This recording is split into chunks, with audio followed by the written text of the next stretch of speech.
Tov, nous sommes le 13 février 2022. C'est l'heure de la revue de la presse et des médias israéliens en direct de Jérusalem sur Radio Kalita.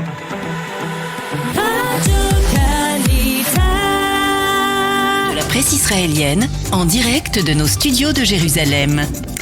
Daniel, bonjour et Boker Tov. Nous commencerons cette première revue de la semaine par la menace de guerre entre la Russie et l'Ukraine. Oui, effectivement, Laurence, et ce dossier un peu plus brûlant occupe la totalité de la première page du Yediot Aharonot qui nous montre une impressionnante photo d'un char ukrainien stationné au bord de la frontière et en titre « Au seuil de la guerre ». Les 100 000 soldats russes attendent l'ordre d'invasion de Poutine. La manchette du Israël Hayom est également consacrée à ces bruits de bottes.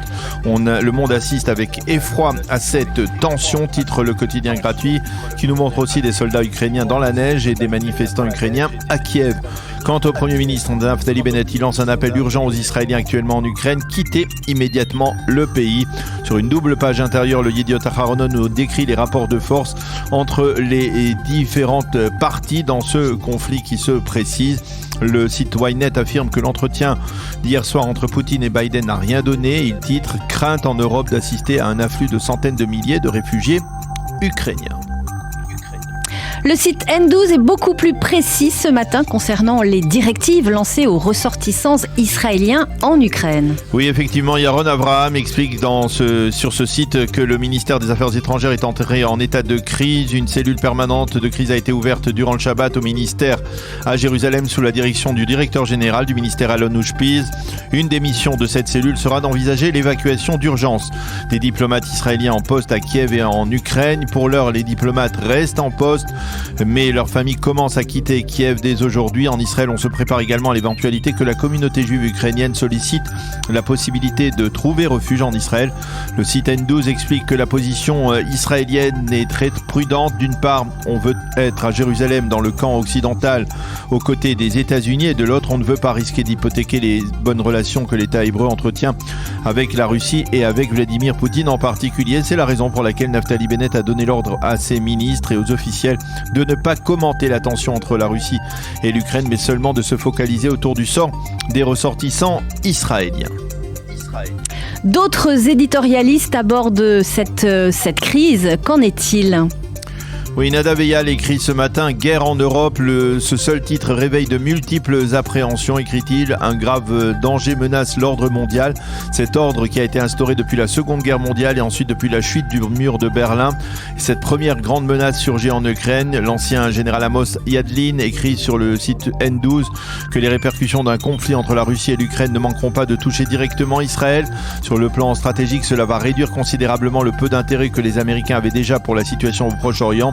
Et ce n'est pas une bonne nouvelle pour Israël, mais sur le plan tactique, les Américains comprennent qu'ils ne pourront réduire considérablement leur influence régionale au Proche-Orient sans risquer d'affaiblir leur prestige. Et Ephraim Inbar a écrit ce matin, toujours dans le Israël Hayom, que d'un point de vue israélien, ce conflit marque le manque de fiabilité des garanties internationales. Israël doit continuer à agir selon un seul et unique principe, que chaque nation doit elle-même garantir sa propre sécurité. Le second titre de la presse israélienne, qui est mentionné donc dans les quotidiens, se rapporte à l'affaire Pegasus et à ses répercussions. Oui, le Israël Hayom cite ce matin en encadré le commandant en chef de la police, Kobi Shabtai, qui affirme que l'enquête interne réalisée ces derniers jours a démenti les révélations faites en début de semaine dernière par le quotidien économique Calcaliste. Il affirme que des personnalités dotées d'intérêts personnels ont orchestré la campagne de Calcaliste et par conséquent, Kobi Shabtai a l'intention de s'opposer à la nomination d'une commission d'enquête d'État. Quant au Yediot Aharonot, il souligne tout de même que le téléphone du témoin à charge Shlomo Filber a bel et bien été espionné, mais la police n'aurait pas utilisé les informations recueillies. Le Yediot indique que face aux résultats de cette première enquête, le parquet devrait demander de ne pas suspendre plus longtemps le procès de Binyamin Netanyahou.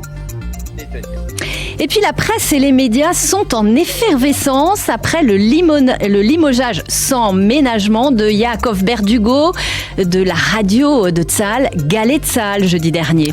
Oui, les commentaires sont nombreux autour de ce dossier qui mêle médias et politique. Une rapide explication. Yaakov Berdugo est un éditorialiste identifié depuis son arrivée à Galey Tzahal il y a quelques années à droite sur l'échiquier politique, un inconditionnel de Binyamin Netanyahou qui n'a jamais eu sa langue dans sa poche. Mais la semaine dernière, Yaakov Berdugo a été limogé par la nouvelle directrice adjointe de la radio, une directrice adjointe qui a été nommée sans appel d'offres, il faut le préciser, il y a quelques semaines par le ministre de la Défense Benny Gantz. À droite, on affirme qu'il s'agit là d'un limogeage purement politique, tandis que dans les cercles de la gauche, on applaudit.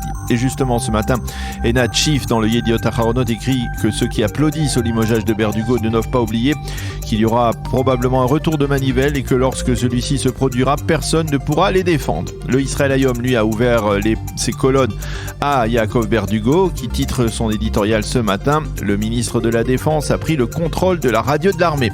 Et Berdugo de souligner que son programme avec le journaliste Yaron Wilansky était le programme le plus suivi de la radio de Tzahal et qu'il a été le principal représentant sur les ondes de Galey Tzahal d'une partie importante de la population israélienne qui s'est longtemps sentie mise à l'écart de cette radio. Amnon Lord parle enfin dans le Israël Hayom de l'art du boycott et du limogeage et il affirme que cette pratique est plus que dangereuse.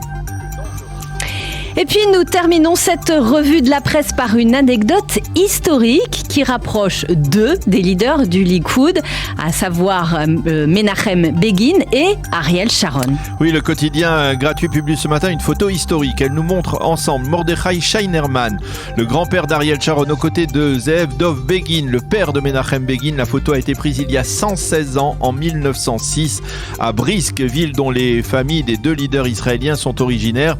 Et elle réunit les membres du conseil d'administration de la première banque juive de l'empire du tsar russe.